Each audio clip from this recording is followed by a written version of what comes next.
Bonjour les enfants et bienvenue dans cette 4e semaine de projets mathématiques en lien avec les énigmes policières. Nous poursuivons notre voyage à travers l'Europe.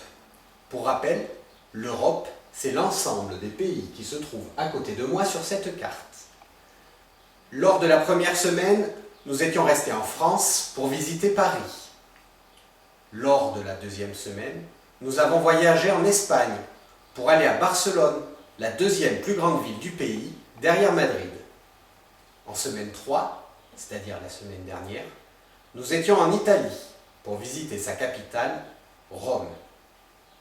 Cette semaine, nous poursuivons notre voyage en Europe pour aller dans un pays qui est séparé de la France par l'océan Atlantique, la Manche et la mer du Nord. Nous partons en Angleterre pour visiter sa capitale, Londres. Au niveau de l'organisation, même fonctionnement que la semaine dernière, avec 4 jours de problèmes et chaque jour, 3 problèmes vous sont proposés. Lors du jour 1, découverte de ce pont.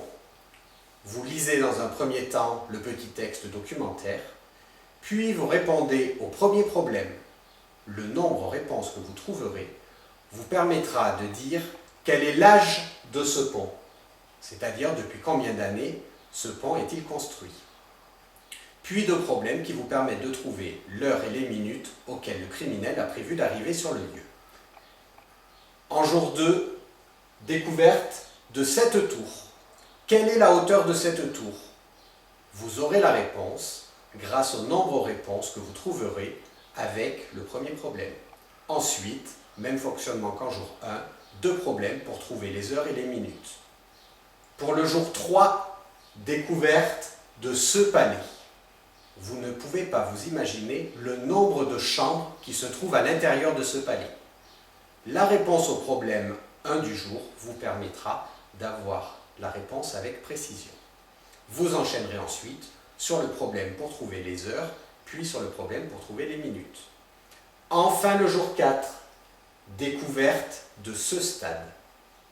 Lors de la semaine 2 à Barcelone, nous vous avions présenté le stade mythique du Camp Nou, stade mythique de Barcelone. Cette semaine, un stade mythique de Londres. Vous avez, dans un premier temps, à répondre au problème 1.